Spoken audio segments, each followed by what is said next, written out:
What's up guys, this is Lovejeet Arora. So आज के इस लेक्चर में हम लोग देखेंगे how to take input in Java's program. So इस लेक्चर के अंदर मैं आपको input stream reader buffered reader का यूज़ करना बताऊंगी कि कैसे हम लोग इनपुट ले सकते हैं इन क्लासेस का यूज़ करके। तो मेनली आपको ये दो ही चीज़ें सीखनी है, इनपुट स्ट्रीम रीडर और दूसरा आपका scanner class, right. Input stream reader तो अगर बात करें 2021 के पर्पज़ से तो आपका ऑफकोर्स डिलीटेड है, राइट। आपको स्कैनर क्लास के ऊपर ही है जो ध्यान देना है। फिर भी आप लोग इसको सीखने के पर्पज से कर सकते हैं, राइट, क्योंकि नेक्स्ट ईयर आप लोगों के काम आ जाएगा। ओके, सो पढ़ा लिखा कभी वेस्ट तो जाता नहीं है। आपको ऑफ कोर्स पता होना चाहिए अगर आप जावा पढ़ रहे हो कि how to take the input through the input stream reader class. तो चलिए स्टार्ट करते हैं।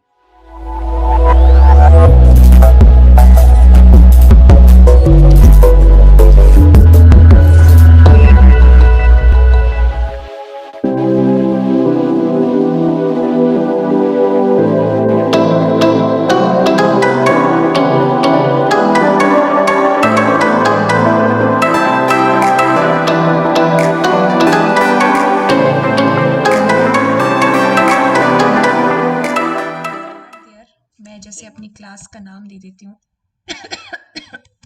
Sorry, class input, right? I have given the name, then public static void main, I have given the name to that, ठीक है, मेरा main function.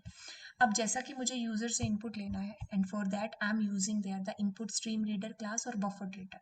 वो दोनों की दोनों क्लासेस होती हैं आपकी आईओ पैकेज के अंदर। तो आपको क्या करना पड़ेगा, सिंपली इंपोर्ट जावा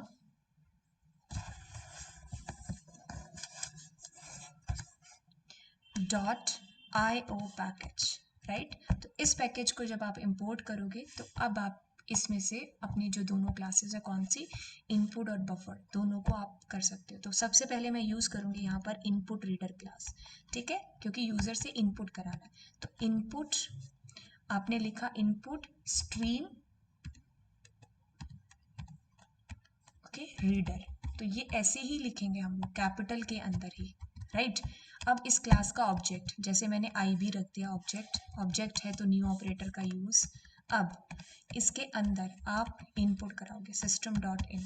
तो अब होगा क्या, आप इनपुट करोगे, जो इनपुट रिसीव किया जाएगा इस IB ऑब्जेक्ट के थ्रू, राइट। लेकिन अब ये जो आप इनपुट करोगे तो वन बाय वन सारी एक एक करके इनपुट करोगे, तो अब इसके अंदर वो चीज़ स्टोर नहीं होगी। तो इसको हेल्प चाहिए एक बफर की, राइट। तो ये क्या करेगा, जो भी आप इनपुट करोगे वो बफर के अंदर स्टोर करता जाएगा। मतलब बफर मतलब एक टेम्परेरी मेमोरी हो गया, एक कंटेनर हो गया, ठीक है, टेम्परेरी मेमोरी का। तो जो भी आपने इनपुट किया ना, तो उस बफर के अंदर, उस बफर के ऑब्जेक्ट के अंदर जाकर के स्टोर हो जाएगा, ठीक है। तो ये ऐसा इसलिए होता है ताकि इसकी स्पीड है जो रहे, हाई रहे, राइट। तो चलिए अब मैं इसके लिए क्या करूँगी, बफर्ड, BUFFERED बफर्ड रीडर का ऑब्जेक्ट बनाया। जैसे आपने OB बना दिया या फिर आप कह दो BO बना दिया, राइट। और आपने न्यू, अब इसी को कॉपी कर लेते हैं, बफर्ड रीडर। अब इसको एक बार और समझा देती हूँ, बफर्ड रीडर। अब मैं क्या करूँगी, ये जो ऑब्जेक्ट है ना, ये मैं पास करूँगी इस टेम्परेरी ऑब्जेक्ट के अंदर, ठीक है, IB। तो अब इसके अंदर आपका सारा इनपुट है, एक एक करके आएगा और वो सारा का सारा स्टोर हो जाएगा इसके अंदर, ठीक है। अगर ऐसा यूज़ नहीं करेंगे तो पहली बात, ये दोनों साथ में ही यूज़ होंगे, ठीक है। तो इसको लगाया भी दोनों क्लासेस को साथ में इसीलिए ताकि स्पीड हाई हो जाए। अब चलिए हमारे पास में बफर्ड रीडर आ गया, तो मैंने ऑब्जेक्ट भी यहाँ पर पास कर दिया। अब हम यहाँ पर इनपुट लेते हैं। सबसे पहले मैं यहाँ पर न्यूमेरिकल इनपुट है जिसको लूँगी, ठीक है, न्यूमेरिकल डेटा। जैसे कि मैंने एंटर किया system dot out dot println, तो मैं कहती हूँ कि एंटर कीजिए, क्या, enter any number, you have entered any number, so integer a is equals, तो यहाँ पर हम लोग रैपर क्लास का यूज़ करेंगे। तो मुझे इंटीजर है तो इंटीजर की रैपर क्लास डॉट, हम लोग यहाँ पर parse int, sorry PARSE, parse capital int नाम के फंक्शन का यूज़ करेंगे। अब इसके अंदर होगा क्या कि ये क्या करेगा, रीड, ओके, लाइन, राइट। तो अब क्या होगा कि आपने कुछ भी इनपुट करोगे ठीक है, जो आपने इनपुट यहाँ पर करोगे वो होगा in the form of string. तो अब उस स्ट्रिंग की फॉर्म को कन्वर्ट किया जाएगा रैपर क्लास के थ्रू इंटीजर के अंदर, राइट। तो ये इस तरीके से काम है जो करेगा। ओके, तो अगर अभी मैं इसको प्रिंट कराऊं कि जो भी आपने एंटर किया नंबर, कंट्रोल सी करके कंट्रोल वी, और द नंबर इज, ठीक है, तो अब आप इसमें प्रिंट करा देते हो ए को, राइट। अब हम बाहर जाते हैं और देखते हैं एरर क्या आ गया, एस नहीं सॉरी ए। तो अब क्या होगा, अब मैं इसको रन करती हूँ, ठीक है। तो मैं इसको रन करूंगी तो मेरे को वैसे भी ये एरर दिखा रहा है, आपको पता भी चल गया होगा कि क्या गलती है।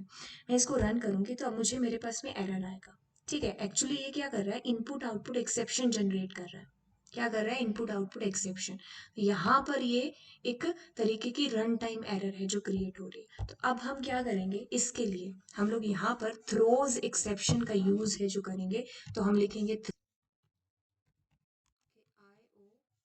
exception,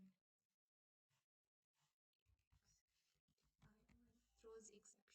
तो अब मैं इसको रन करूंगी तो अब मेरे पास में कोई एरर नहीं आ रही। वैसे भी ये जो मेथड है ये हम लोग यूज नहीं करते, हम यूजुअली स्कैनर क्लास ही यूज करते हैं क्योंकि ये पुराना मेथड है। तो अभी इजी मेथड हमारे पास में है इनपुट के लिए, दैट इज स्कैनर, राइट।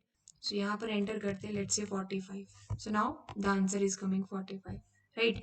अब ये तो रहा कि कैसे हम लोग इनपुट और बफर्ड का यूज करके हम लोग कैसे इनपुट कर सकते हैं इंटीजर की वैल्यू। अब क्वेश्चन ये आता है कि अगर मैं इंटीजर ना करके मैं यहाँ पर डबल कर लेती हूँ पॉइंट की वैल्यू डबल, तो मैं क्या करूँगी, पार्स डबल नाम के फंक्शन का यूज करूँगी, ठीक है। तो अब पार्स डबल, तो ओ सॉरी यहाँ पर रैपर क्लास को भी चेंज करना पड़ेगा, ठीक है, parse double, right. So how your answer will be there. ये तो बहुत ही सिंपल है कि जैसे आपने 67.90 किया, so that is how it is coming है, राइट। तो यहाँ पर थोड़ा स्पेस दे करके आप इसको चेंज कर सकते हो। नेक्स्ट अगर आप पूछोगे कि अगर मुझे कैरेक्टर के लिए करना हो, तो कैरेक्टर के लिए अगर हम करेंगे तो यहाँ पर पहली बात कि मुझे कैरेक्टर लेना पड़ेगा, ठीक है। तो हम लेते हैं कैरेक्टर, राइट। अब मैं यहाँ पर कोई पार्स फंक्शन हम लोग यूज नहीं करेंगे कैरेक्टर के लिए, ठीक है। तो ये जो ऑलरेडी आपका आंसर आता है ये स्ट्रिंग में आता है, ठीक है।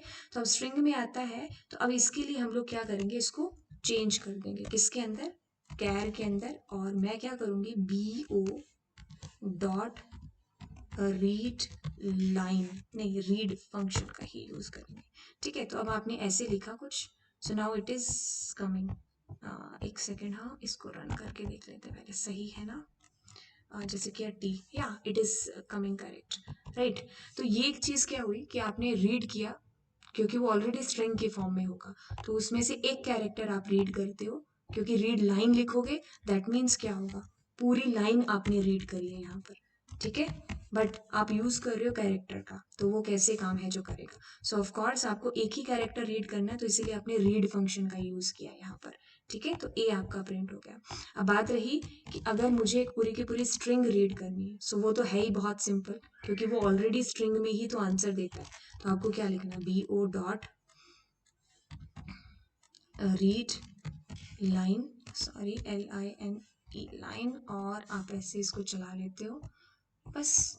अब आप इसमें मोर देन वन कैरेक्टर, जैसे मैंने लिखा अपना नाम Jagjit, right. So how it is coming, तो कैसे आपने देखा, बफर्ड रीडर, राइट। तो ये जो बहुत ही ओल्ड मेथड है, इसमें ज़्यादा चीज़ें आपको लिखनी पड़ती है, याद रखनी पड़ती है, कि जैसे आपको पहले IO पैकेज ध्यान में रखना पड़ेगा, फिर ये रन टाइम पर एक्सेप्शन थ्रो करता है, ठीक है। तो ये थ्रोज IO एक्सेप्शन इसके मेन फंक्शन के साथ आपको लगाना पड़ेगा। फिर आपको इनपुट करवाना पड़ेगा यूज़र से, अब उस इनपुट को आप बफर्ड के अंदर स्टोर करके रखते हो। अब यहाँ पर एंटर कराते हो कोई नंबर एंटर करा लिया आपने, कोई स्ट्रिंग एंटर करा ली, तो उसके लिए अलग अलग फॉर्मेट है, ठीक है। जैसे parse int dot integer dot parse, तो ये हम यूज़ करते हैं जब हम इंटीजर को एंटर कराते हैं, राइट। और डबल के लिए डबल, फ्लोट के लिए फ्लोट, और जब हमारे पास में कैरेक्टर ही है तो वो कैरेक्टर के लिए आपको कुछ भी करने की ज़रूरत नहीं है, आपको सिर्फ इसको सिंपली कैर में चेंज करना है, यानी कि आप सिंपल एक कैरेक्टर ही इनपुट कर रहे हो। तो मेन चीज़ है कि कभी कभी ऐसा क्वेश्चन भी आ जाता है कि कैरेक्टर के लिए क्या होगा, जैसे स्कैनर क्लास में तो आता ही आता है ये क्वेश्चन। फिर आपका स्ट्रिंग तो ऑलरेडी चल ही रहा है, क्योंकि यूज़र इनपुट में भी क्या कर रहा है, स्ट्रिंग में ही कर रहा है, तो उसको किस में कन्वर्ट करना है आपने। ठीक है, तो ये हुआ आपका इनपुट रीडर के थ्रू। सो नेक्स्ट क्लास में हम लोग देखेंगे कि कैसे हम लोग स्कैनर क्लास का यूज़ करके इनपुट ले सकते हैं यूज़र से, और जो कि बहुत ही सिंपल है, राइट। तो meet you guys in the next video.